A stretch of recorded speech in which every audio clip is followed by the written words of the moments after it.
الحمد لله الذي أبدع الأخلاق والأرضين، والصلاة والسلام على من كان نبيا وآدم بين الماء والطين، وعلى آله الطيبين وأصحابه المطهرين وعلماء أمته أجمعين، أما بعد، فأعوذ بالله من الشيطان الرجيم. بسم الله الرحمن الرحيم. يا أيها الذين آمنوا اتقوا الله وكونوا مع الصادقين. صدق الله العظيم وصدق رسوله النبي الأمين الكريم، ونحن على ذلك لمن الشاهدين والشاكرين، والحمد لله رب العالمین۔ منبر پاک پر جلوہ فرما سادات کرام، علماء ذوی الاحترام، طلبہ علوم نبوت، حاضرین باوقار، السلام علیکم ورحمۃ اللہ تعالی وبرکاتہ۔ وعلیکم السلام ورحمۃ اللہ تعالی۔ حضرات،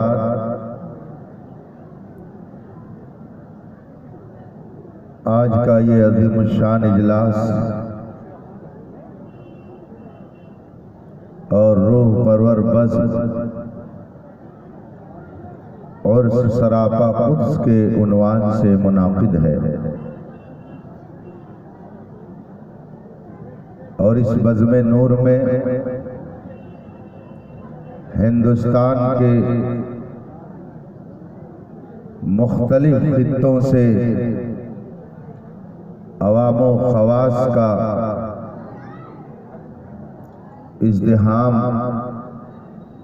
پایا جا رہا ہے۔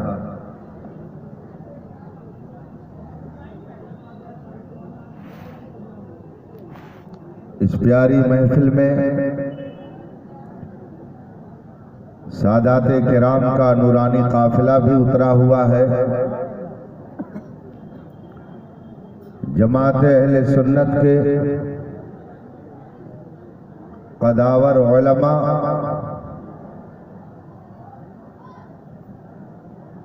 اور ہندوستان گیر پیمانے کے خطبہ کا ورود مسعود ہوا ہے۔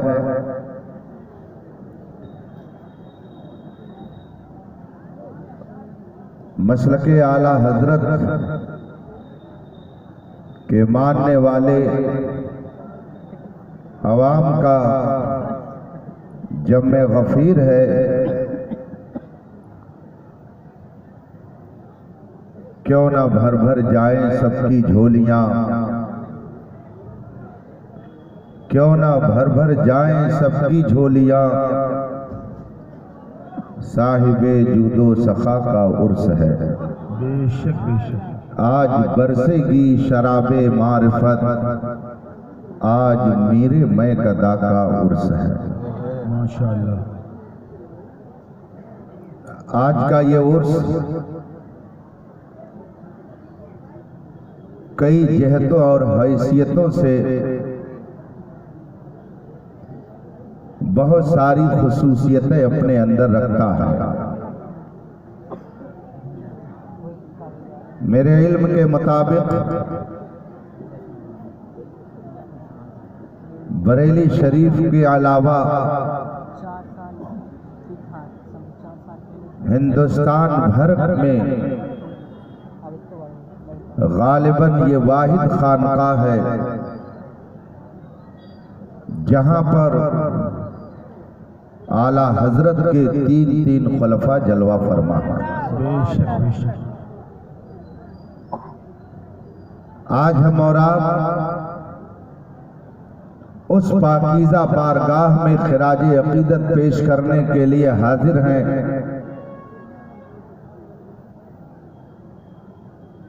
جس کے کردار و عمل کی خوشبو سے پورا ہندوستان مشکبار اور معطر ہے، جس کے دینی کارنامے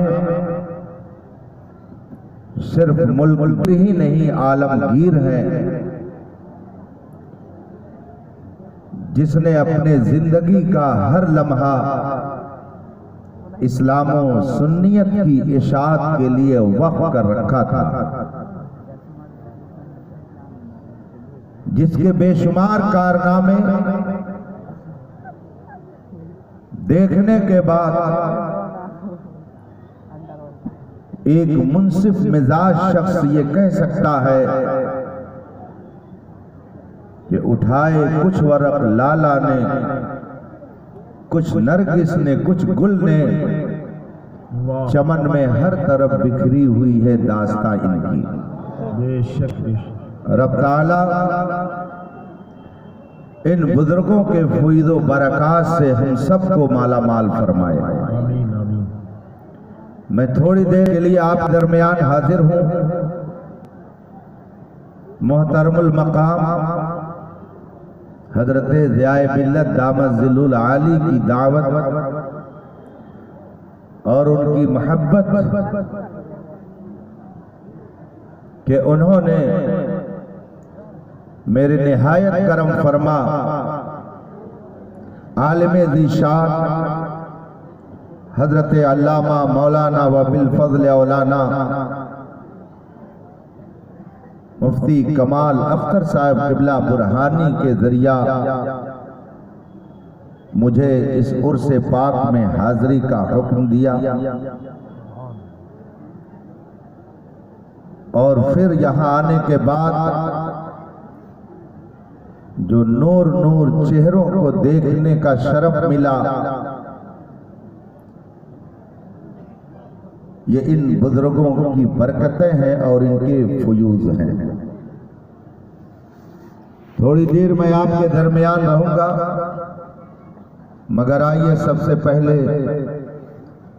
مصطفیٰ جان رحمت سرور کائنات فخر موجودات علی تحیت و ثنا کی بارگاہ قدس میں درود و سلام کا نذران عقیدت پیش کر لیں اور پڑھیں۔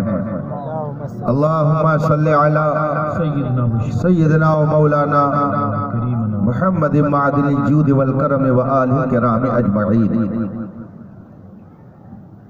رفیقان محترم، اللہ تبارک و تعالی نے انسانوں کو بے شمار نعمتوں سے نوازا ہے، اور ہمارا ایمان اور عقیدہ ہے کہ چھوٹی ہو یا بڑی ہر نعمت خدا عطا کرتا ہے۔ قرآن کریم کا فرمان ہے وَمَا بِكُم مِّن نِّعْمَةٍ فَمِنَ اللَّهِ، تمہیں جو بھی نعمت پہنچ رہی ہے سب خدا کی طرف سے۔ اہل سنت و جماعت کے بنیادی عقائد میں یہ بات ہے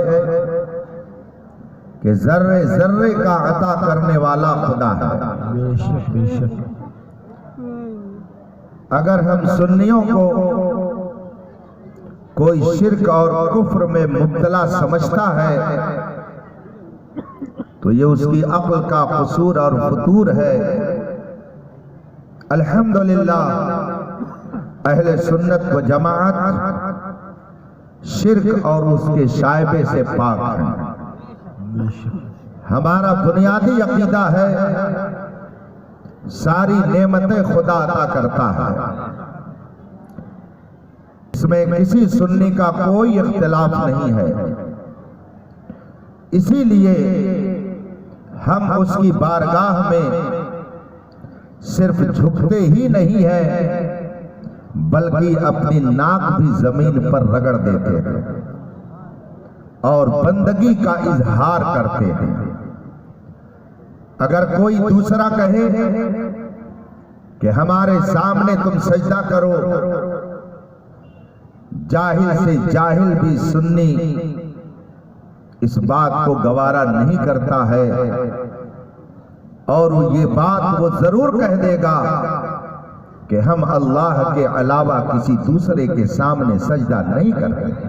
بے شک بے شک۔ اپنی پیشانی کو اور اپنی ناک کو زمین پر رگڑ کر وہ اپنے بندہ ہونے کا اظہار کرتا ہے، مگر بات اتنی ہی پر ختم نہیں ہو جاتی۔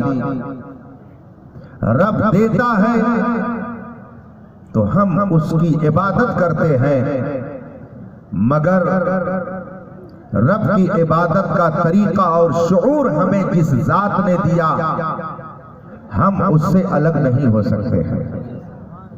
میرے آقا سرور کونین صلی اللہ علیہ وسلم ارشاد فرماتے ہیں، انما انا قاسم واللہ یعطی، میں بانٹتا ہوں، عطا کرنے والا خدا ہے۔ بے شک خدا دیتا ہے تو ہم اس کی عبادت کرتے ہیں، مصطفیٰ دلاتے ہیں تو ہم ان سے محبت کرتے ہیں۔ کیا بات ہے، واہ واہ۔ رب ہے معطی، یہ ہے قاسم، رزق اس کا ہے، کھلاتے یہ ہے۔ بے شک بندے مومن کا یہی عقیدہ ہے کہ ساری نعمتیں خدا دیتا ہے، مگر اسی کے ساتھ ساتھ یہ بھی عقیدہ ہے کہ ساری نعمتیں مصطفیٰ دلاتے ہیں۔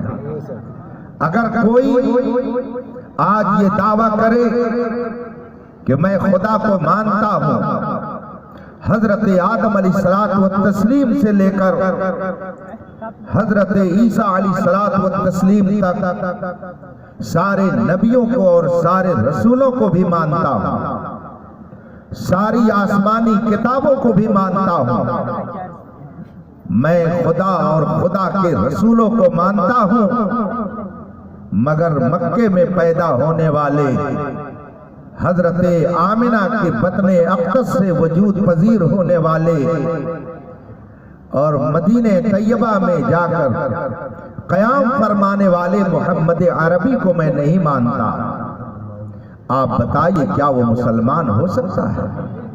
سارے نبیوں کو مان رہا ہے، سارے رسولوں کو مان رہا ہے، ساری آسمانی کتابوں کو مان رہا ہے، خدا کو بھی مانتا ہے، خدا کو بھی ماننے کا دعویٰ کر رہا ہے، مگر ہمارے اور آپ کے آقا و مولا جناب محمد الرسول اللہ صلی اللہ علیہ وسلم کا انکار کرتا ہے، تو وہ سب کچھ ہو سکتا ہے مگر صاحب ایمان نہیں ہو سکتا۔ بے شک اس کا مطلب کیا ہوا کہ اگر خدا تک رسائی ہو سکتی ہے، خدا تک بندہ پہنچ سکتا ہے، تو اس پہنچنے کا صرف ایک ذریعہ ہے، مصطفیٰ جان رحمت کی ذات ہے۔ بخدا خدا کا یہی ہے در، نہیں اور کوئی مفر مقر، جو وہاں سے ہو یہی آ کے ہو، جو یہاں نہیں تو وہاں نہیں۔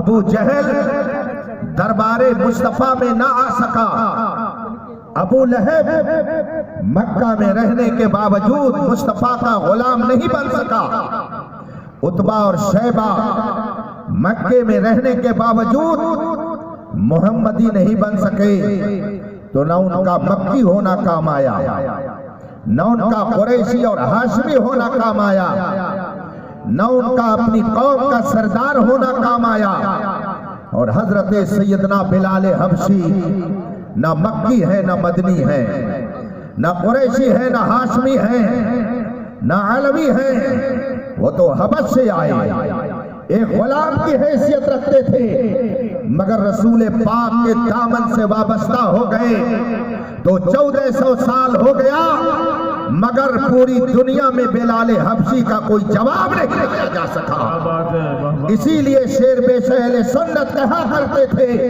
پیارے حبیب کو پکار، پیارے نبی کا نام لے، دامن مصطفیٰ میں آپ آئے رسول نام لے۔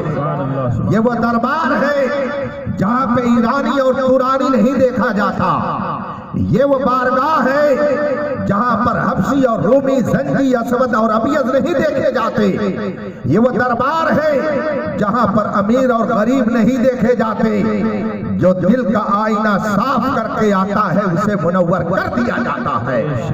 دربار مصطفیٰ وہ دربار ہے کہ اگر کالا آیا تو نگاہ مصطفیٰ نے اسے گورا بنا دیا، یہ وہ دربار ہے جہاں پہ ذلیل قسم کا آیا تو اپنی قوم کا وہ سردار بنا دیا جاتا ہے. ہاتھ جس سمت اٹھا غنی کر دیا, موجے پہرے سخاوت پہ لاکھ سلام. واہ واہ بے شک سبحان اللہ. خدا دیتا ہے تو ہم اس کی عبادت کرتے ہیں, اور رسول پاک دلاتے ہیں تو ہم ان سے محبت کرتے ہیں. خدا دیتا ہے, اس پر ہمارا ایمان ہے. مجھے اس دینے پر ایک بات یاد آ گئی.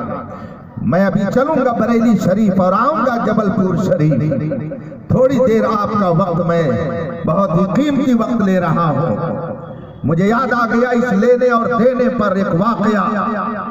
حضور اشرفی میاں کہ چوچا شریف کی ایک عظیم شخصیت ہے, اعلیٰ حضرت قدس سرہ کے دور کی شخصیت ہے. انہی کا وہ مشہور واقعہ ہے کہ چوچا شریف میں یہ بیٹھ کر وضو فرما رہے تھے اور اچانک آنکھوں سے آنسو گرنے لگے.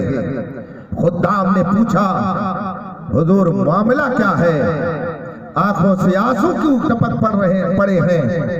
حضور اشرفی میاں علی رحمت و رضوان نے فرمایا تھا کہ میں قطب وقت کا جنازہ جاتے ہوئے دیکھ رہا ہوں, اور شام ہوتے ہوتے بریلی شریف سے تار آیا کہ اعلیٰ حضرت مجدد دین و ملت کا آج انتقال ہو چکا ہے. کہ چوچا میں بیٹھ کر بریلی کے قطب وقت کا جنازہ جاتے ہوئے جو دیکھے وہ حضور اشرفی میاں کی ذات ہے. جب رسول پاک کی امت میں ایسے ولیوں کے دیدار اور دیکھنے کا یہ عالم ہے کہ وہ اگر چھوٹا میں بیٹھ کر بریلی کے قطب کا جنازہ دیکھیں تو اگر میرے مصطفیٰ مدینے سے جبل پور والوں کی حالت دیکھیں تو اس میں کون سے تعجب کی بات ہے. جب ان کے گدا بھر دیتے ہیں شاہان زمانہ کی جھولی, محتاج کا جب یہ عالم ہے مختار کیا ہوگا. نعرہ تکبیر. حضرت علی حسین اشرفی میاں نواب رامپور کے یہاں ایک موقع پر تشریف لے گئے, اور یہ نواب رامپور وہ ہے جو علماء کا عقیدت پیش تھا. علماء سے اسے بڑی عقیدت تھی. کسی نے اسے بتا دیا تھا کہ بہت بڑی شخصیت ادھر آئی ہوئی ہے. نواب رامپور نے دعوت دی, حضور اشرفی میاں نے اس کی دعوت کو قبول کر دیا, اور جب اس کے دولت قدے پر تشریف فرما ہوئے, گرمی کا موسم تھا, آج کی طرح الیکٹرانک پنکھے کا انتظام نہیں تھا, لوگ پنکھا جھلا کرتے تھے. حضرت تشریف فرما ہوئے, مجمع سامنے ہے, نواب رامپور خود پیچھے سے پنکھا جھل رہا ہے. آج لوگوں کو تھوڑی سی دولت مل جاتی ہے تو وہ سمجھتے ہیں کہ علماء اور مشائخ ہماری جوتیاں سیدھی کریں, ائمہ ہمارے قدموں میں رہیں, مگر وہ نواب رامپور تھا اور وہ پیچھے سے پنکھا جھل رہا تھا. اتنے میں کسی نے کہا, حضور ایک سوال کرنا ہے. حضرت نے فرمایا ٹھیک ہے. اس نے سوال کیا کہ بندہ جب دعا کرتا ہے تو میں یہ جاننا چاہتا ہوں کہ اس کی دعا کون قبول کرتا ہے. حضور اشرفی میاں نے فرمایا, ایک مسلمان کے لیے یہ بھی پوچھنے کی بات ہے کہ بندہ جب دعا کرتا ہے تو اس کی دعا کون قبول کرتا ہے. سنو, بندہ جب دعا کرتا ہے تو اس کی دعا خدا قبول کرتا ہے. کہا بات سمجھ میں آ گئی, مگر ایک سوال اور میرا ہے. حضرت اس کا بھی جواب عطا فرما دے. کہا کیا سوال ہے؟ اس نے کہا دوسرا سوال یہ ہے کہ اسے کہاں سے پکارا جائے, اس سے کہاں سے دعا کی جائے کہ وہ بندے کی دعا کو سن لے اور اس کی پکار کو وہ قبول فرما لے. حضور نے اشرفی میاں علی رحمہ نے فرمایا, اسے جہاں سے پکارو گے اگر وہ چاہے تو تمہاری دعا کو قبول کر لے گا. اس کے لیے کسی جگہ کی کوئی قید نہیں ہے. اسے جہاں سے پکارو گے وہ تمہاری دعا کو قبول کرنا چاہے تو کر لے گا. کہا حضور یہ بات بھی سمجھ میں آ گئی, مگر اب تیسرا سوال اور ایک ہے. آپ نے فرمایا دعا خدا قبول کرتا ہے, آپ نے یہ بھی فرمایا کہ کہیں سے اسے پکارا جائے اگر وہ دعا قبول کرنا چاہے تو کر لے گا. تو اب مجھے پوچھنا یہ ہے جب دعا خدا ہی قبول کرتا ہے اور جہاں سے اسے پکارا جائے وہ بندوں کی اگر دعا قبول کرنا چاہے تو کر لے گا، تو آپ لوگ اپنے عوام کو مزاروں پہ کیوں بھیجتے ہیں؟ آپ لوگ اپنے لوگوں کو مزاروں پہ کیوں جانے کا مشورہ دیتے ہیں؟ اگر کوئی اولاد کے لیے گیا تو کہا جاتا ہے اجمیر چلے جاؤ، اگر کوئی بھوت پریت اور شیطان اور آسیب کا شکار ہے تو کہا جاتا ہے کہ چھوٹا شریف چلے جاؤ، اگر کوئی کسی مرض میں مبتلا ہے تو کہا جاتا ہے سیدنا سالار مسعود آغازی کی بارگاہ میں بہرائچ شریف چلے جاؤ۔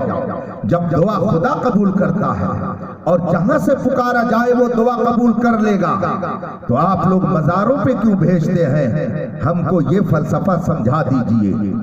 آپ کے عوام مزاروں پہ کیوں جا کے دعا کرتے ہیں؟ لوگ مزاروں پہ جا کے کیوں روتے ہیں؟ آپ اپنے عوام کو مزاروں پہ کیوں بھیجتے ہیں؟ حضور اشرفی میاں رحمت اللہ تعالی علیہ نے فرمایا آؤ قریب آ جاؤ۔ دور تھا اسے قریب بلایا اور تھوڑی دیر اسے اپنے سامنے بیٹھنے کے لیے کہا، وہ بیٹھ گیا اور آپ نے اسے کوئی جواب نہیں دیا اور فرمایا کہ اپنی جگہ پر چلے جاؤ۔ وہ پھر خاموشی سے اٹھا اور اپنی جگہ پر چلا گیا۔ تھوڑی دیر کے بعد حضرت نے فرمایا سائل کہاں ہے؟ آگے آئے۔ اس نے کھڑے ہو کر کہا حضور ابھی آپ نے ایک بار بلا کر بغیر جواب دیے محفل میں مجھے بے عزت کر کے بھیج دیا، پھر آپ دوبارہ مجھے کیا بے عزت کرنا چاہتے ہیں؟ حضرت نے فرمایا ہم لوگوں کا کام کسی کو بے عزت کرنا نہیں ہے، علماء اسلام اور اہل سنت کسی کو بے عزت نہیں کرتے ہیں۔ اسلام کو بے عزت کرنے کے لیے نہیں آیا ہے بلکہ ہر بے اسلام عزت دینے کے لیے آیا ہے۔ جو اسلام کے دامن میں آ جاتا ہے اسے عزت و وقار کی زندگی گزارنے کا شعور مل جاتا ہے۔ اسلام کسی کو بے عزت کرنے کے لیے نہیں آیا بلکہ ہر گرے پڑے کو عزت کے تخت پر بٹھانے کے لیے آیا ہے۔ تاریخ اٹھا کر کے دیکھ لیجئے کہ جو لوگ زندگی گزارنے کا شعور نہیں رکھتے تھے انہوں نے دنیا کو زندگی گزارنے کا ہنر عطا کیا ہے۔ خود نہ تھے جو راہ پر اوروں کے ہادی بن گئے، کیا نظر تھی جس نے مردوں کو مسیحا کر دیا۔ اسلام لوگوں کو عزت و وقار کا درس دینے کے لیے آیا ہے۔ آؤ قریب آ جاؤ۔ اب وہ قریب آیا، حضرت بہت پیار سے اس سے پوچھتے ہیں ذرا یہ تو بتاؤ کہ تم وہاں تھے تب تجھے پنکھے کی ہوا لگ رہی تھی یا میرے قریب ہوئے تب تجھے پنکھے کی ہوا لگی؟ اس نے کہا حضور جب میں آپ سے دور تھا تب مجھے پنکھے کی ہوا نہیں مل رہی تھی، لیکن جب میں آپ سے قریب ہو گیا تو مجھے پنکھے کی ہوا مل رہی ہے۔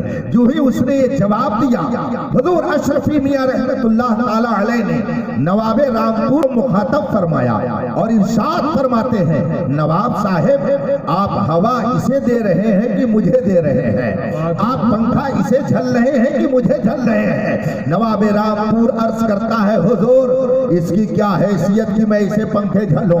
اس جیسے تو نہ جانے کتنے نوکر چاکر میرے یہاں خود پنکھا جھلتے ہیں، اس کا کیا وقار ہے کہ میں اسے پنکھے جھلوں اور اسے ہوا پہنچاؤں؟ اس جیسے تو نہ جانے کتنے میرے یہاں نوکر چاکر کام کرتے ہیں۔ حضور پنکھے تو میں آپ کو جھل رہا ہوں، پنکھے کی ہوا میں آپ کو دینا چاہتا ہوں، اس کی یہ حیثیت نہیں ہے کہ میں خود اسے پنکھا جھلوں۔ حضور اشرفی میاں رحمت اللہ تعالی علیہ نے اس سے مخاطب ہو کر کے فرمایا کچھ بات سمجھ میں آ رہی ہے؟ دیکھ تیری یہ حیثیت نہیں تھی کہ نواب رامپور تجھے ہوا دیتا، تجھے یہ وقار دیتا، تجھے یہ عزت دیتا۔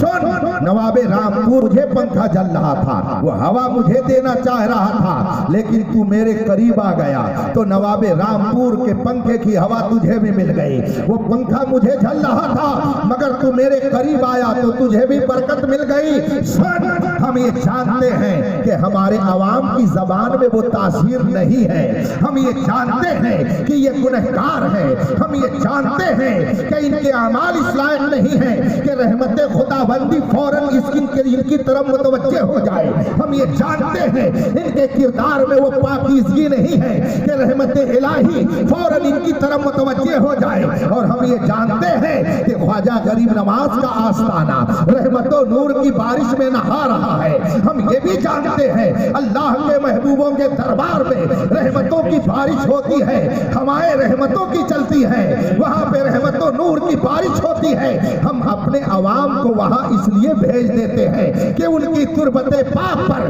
جو رحمت و نور کی ہوا چل رہی ہے، جو رحمت و نور کی بارش ہو رہی ہے، یہ عوام وہاں پہنچ جائے تاکہ رحمت الہی سے یہ بھی مستفید ہو جائے۔ نعرہ تکبیر، نعرہ تکبیر، نعرہ رسالت، عرص سلامی و برہانی و محمودی، مسلک اعلیٰ حضرت، نعرہ تکبیر۔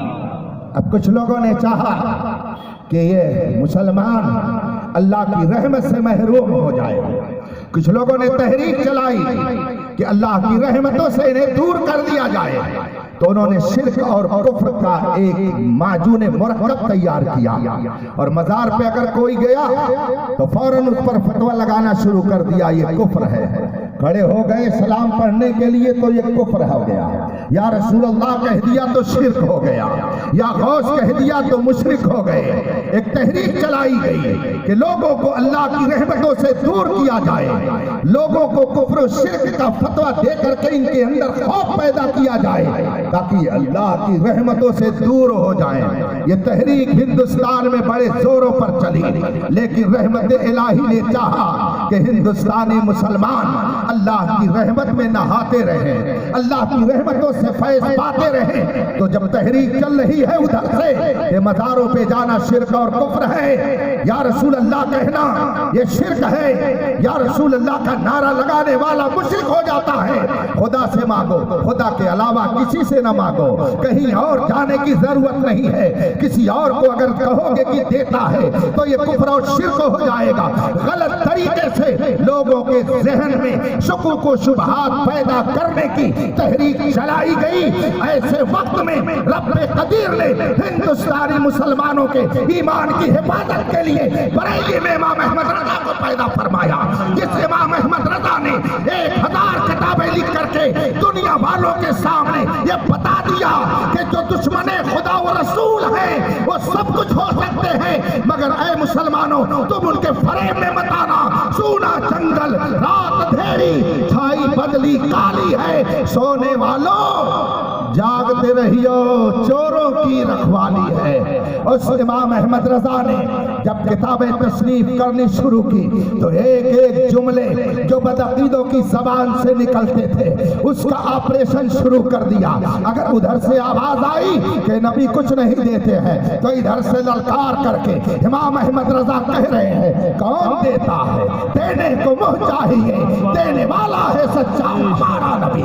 اگر ادھر سے آواز آتی ہے کہ نبی کو پیٹھ پیچھے کی خبر نہیں ہے، ادھر سے للکار کر کے کہا جاتا ہے اور کوئی غیب کیا، تم سے نہا ہو بھلا جب نہ خدا ہی چھپا تم پہ کروڑوں درود۔ ادھر سے کہا جاتا ہے میلاد مت مناؤ یہ بدعت ہے، مگر ادھر سے کہا جاتا ہے مثل فارس زلزلے ہو نجد میں ذکر آیات ولادت کیجئے۔ ادھر سے کہا جاتا ہے نبی تو گاؤں کے چودھری کی طرح ہوتا ہے، بس اس کی اتنی ہی تعظیم کرو جتنی کی بڑے بھائی کی کرتے ہو۔ امام احمد رضا للکار کر کے کہتا ہے سب سے اولا و اعلیٰ ہمارا نبی، سب سے پالا و بالا ہمارا نبی، اپنے مولا کا پیارا ہمارا نبی، سارے عالم کا دولہا۔ ادھر سے کہا جاتا ہے نبی تو مر کر مٹی میں مل گئے، وہ کچھ نہیں دے سکتے ہیں، اب ان سے اپنا رشتہ جوڑنے کی ضرورت نہیں ہے۔ مگر امام احمد رضا ہمیں بتا رہا ہے تو زندہ ہے واللہ، تو زندہ ہے واللہ، میری چشم عالم سے چھپ جانے والے۔ جب امام احمد رضا نے محبت رسول کی تحریک چلائی، تقدیس الوہیت کا مومنٹ جب آپ نے جاری کیا اور دنیا والوں کے سامنے ان بدعقیدوں کے چہروں کو بے نقاب کرنا شروع کر دیا تو پوری دنیا نے کہا ڈال دی قلب میں عظمت مصطفیٰ سیدی اعلی حضرت پہ ماشاءاللہ، واہ واہ واہ واہ، سبحان اللہ سبحان اللہ۔ مجھے یاد آتا آپ نے نام سنا ہوگا سورت کے ایک بہت بڑے عالم دین تھے، بہت بڑے بڑے مشائخ اور محدثین کے استاد حضرت خاتم المحدثین علامہ وسیع احمد محدث سورتی رضی اللہ تعالی عنہ، جو حضور صدر الشریعہ جیسی عظیم شخصیت کے استاد، حضور محدث اعظم ہند جیسی عظیم المرتبہ شخصیت کے استاد، اور یہ واقعہ خود حضور محدث اعظم ہند نے بیان فرمایا کہ ہمارے زمانے طالب علمی میں جب ہم پیلی بھیت شریف میں حضور وسیع احمد محدث سورتی کے دربار میں علم حاصل کرتے تھے اور اکتساب فیض و برکات میں لگے ہوئے تھے، تو جب درسگاہ میں حضور محدث سورتی استاد گرامی پڑھاتے تو بار بار بریلی کے امام احمد رضا کا ذکر کرتے تھے، جب بھی کوئی بات آتی بریلی کے امام احمد رضا کا تذکرہ کرتے تھے۔ ایک دن حضور محدث اعظم فرماتے ہیں کہ میں نے پوچھ ہی لیا کہ حضور آپ تو شاگرد ہیں دہلی کے علماء کے اور آپ مرید ہیں حضرت علامہ فضل الرحمان گنج مراد آبادی کے، مگر کیا وجہ ہے کہ نہ آپ امام احمد رضا کے مرید ہیں نہ ان کے شاگرد ہیں، مگر جب دیکھیے تو اپنی درسگاہ میں امام احمد رضا ہی کا ذکر کرتے ہیں؟ کیا وجہ ہے کہ جب دیکھیے بات بات پر آپ امام احمد رضا ہی کا نام لیتے ہیں؟ حضور محدث سورتی نے جو تاریخی جواب عطا فرمایا ہے وہ سنہرے حرفوں سے آج بھی تاریخ کی کتابوں میں مزین ہے۔ حضور محدث سورتی رضی اللہ تعالیٰ عنہ نے فرمایا، میاں سنو، میں اس وقت بھی مسلمان تھا جب مولانا احمد رضا سے میری ملاقات نہیں ہوئی تھی، میں اس وقت بھی صاحب ایمان تھا جب میری ملاقات بریلی کے مولانا احمد رضا سے نہیں ہوئی تھی، مگر جب میری ان سے ملاقات ہوئی، صحبتیں پڑھی، برکتیں ملی، تو امام احمد رضا نے میرے دل کو نبی کی محبت کا مدینہ بنا دیا ہے، اور جو دل کو نبی کی محبت کا مدینہ بنا دیے اسی کا ذکر بار بار کرنا چاہیے تاکہ یہ دل مصطفیٰ کی محبت کا مدینہ بنا رہے۔ نعرہ تکبیر، نعرہ رسالت، یا رسول اللہ۔ اعلیٰ حضرت نے 1000 کتابیں لکھی اور 1000 کتاب لکھ کر سنیوں کے ایمان اور عقیدے کی حفاظت فرمائی۔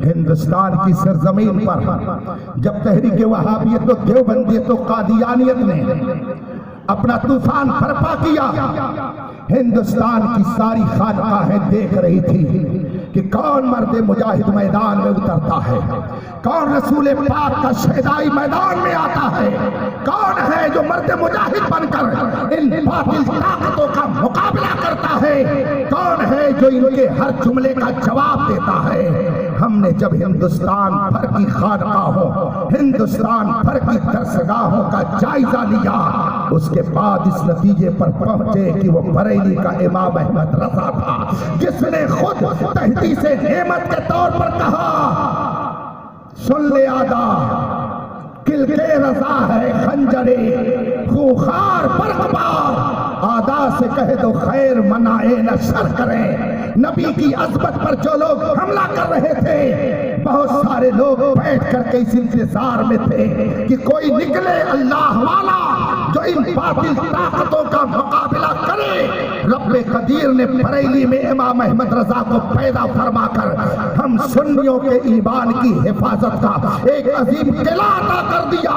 اس لیے میں پورے اعتماد سے کہتا ہوں کہ جو اس قلعے کے اندر رہے گا انشاءاللہ وہ ہمیشہ محفوظ رہے گا۔ بے شک بے شک۔ جب امام احمد رضا نے کتابیں تصنیف کرنی شروع کی اور آپ کے علم کی خوشبو خانقاہوں میں پہنچی، آپ کے علم کی خوشبو درسگاہوں میں پہنچی، جب آپ کی علمی چاہو جلال کا منظر لوگوں نے دیکھا تو چاہے وہ نقشبندی خانقاہ ہو، چاہے وہ سہروردی خانقاہ ہو، چاہے وہ چشتی خانقاہ ہو، چاہے وہ قادری خانقاہ ہو، چاہے شاذلی خانقاہ ہو، چاہے اور کوئی خانقاہ ہو، ہر خانقاہ نے کہا اب ہمارا قائد و پیشوا دنیا میں آ گیا ہے، ہم قادری ہے بلا شبہ، ہم سہروردی ہیں بلا شبہ، ہم نقشبندی ہیں بلا شبہ، ہم چشتی ہیں بلا شبہ، مگر اہل سنت کا امام اگر کوئی ہے تو وہ بریلی کا امام احمد رضا ہے۔ کیا بات ہے، واہ واہ۔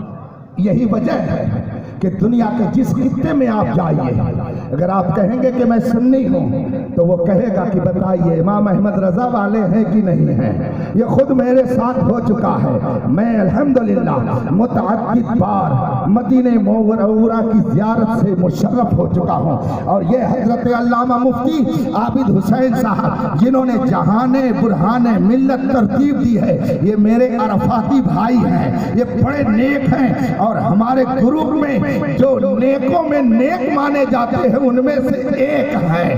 اللہ نے انہیں بہت صلاحیتوں سے نوازا ہے۔ ابھی گزشتہ سال رمضان کے قریب میں علامہ ارشد القادری رحمت اللہ تعالی علیہ کے مزار پر انوار پر حاضری دینے کے لیے فیض العلوم ان کے ادارے میں پہنچا۔ میں نے کہا ذرا مجھے کچھ بزرگوں کی باتیں سنا دیجئے، تو حضرت مفتی صاحب نے مجھ سے کہا مولانا علامہ ارشد القادری شہدائے اعلیٰ حضرت اس طرح سے تھے کہ میں خود ان کی باتیں سن کر کے بہت متاثر ہوا کرتا تھا۔ میں نے کہا کوئی ایک بتا دیجئے بات کوئی ایک بتا دیجئے۔ انہوں نے مجھ سے فرمایا کہ ایک موقع پر علامہ ارشد القادری علیہ رحمت و رضوان نے حضرت علامہ سبطین رضا خان صاحب کو مدعو کیا اپنے جلسے دستار بندی میں جھارکھنڈ آنے کے لیے جمشیدپور فیض العلوم کے جلسے میں، چنانچہ حضرت تشریف فرما ہونے کے لیے وعدہ فرما لیتے ہیں، اور جب آنے والی تاریخ جس میں حضور علامہ سبطین رضا صاحب قبلہ کو آنا تھا، تو حضرت مفتی صاحب نے مجھ سے فرمایا کہ علامہ ارشد القادری صاحب نے کہیں سفر سے فون فرمایا کہ دیکھیے بریلی سے علامہ سبطین رضا صاحب جلسے میں آ رہے ہیں، اور ان کو میرے خاص کمرے میں ٹھہرایا جائے جس میں میں رہتا ہوں، جس میں میرا قیام ہوتا ہے، جس بستر پر میں سوتا ہوں، اس حجرے میں، اس کمرے میں، اس بستر پر علامہ سبطین رضا کو رکھا جائے، وہاں ان کا انتظام کیا جائے۔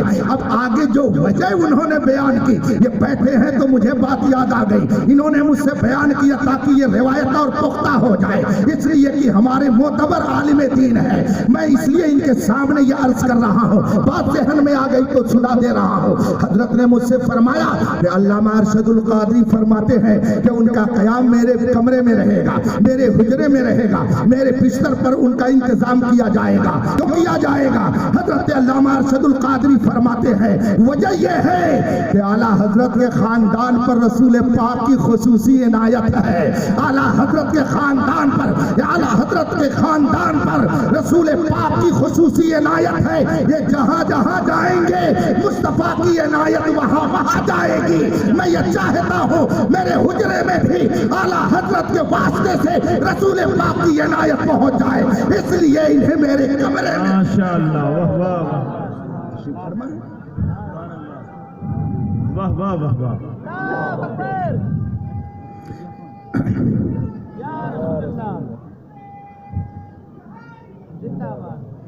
رفیقان محترم، یہ تو جملے معترضہ کے طور پر میں نے ادا کر دیا۔ مدینہ طیبہ میں حاضر تھا، گنبد خضرا کے سامنے میں نے مغرب کی نماز اپنے چند احباب کے ساتھ پڑھی۔ اتفاق سے نماز کے بعد سب لوگ بیٹھ کر درود و سلام میں مصروف ہو گئے، اور قبلے کی طرف منہ کرنے کے بجائے اب گنبد خضرا کی طرف سب نے منہ کر لیا۔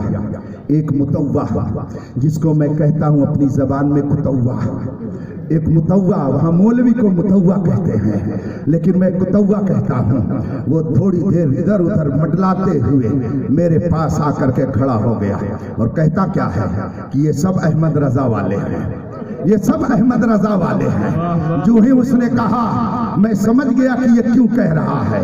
اب اس کے بعد آگے کہتا ہے یہ سب گمراہ ہیں، اور بھی اس نے یہ کہا میں نے بہت ہی آہستہ، چونکہ دربار رسالت میں سانس ہے مصطفیٰ کا ملحوظ رکھنا یوں ہے کہ خود اعلیٰ حضرت نے فرمایا ہے حرم کی زمین اور قدم رکھ کے چلنا، ارے سر کا موقع ہے وہ جانے والے، اس مقام کا احترام اہل سنت اس طرح کرتے ہیں ہم زور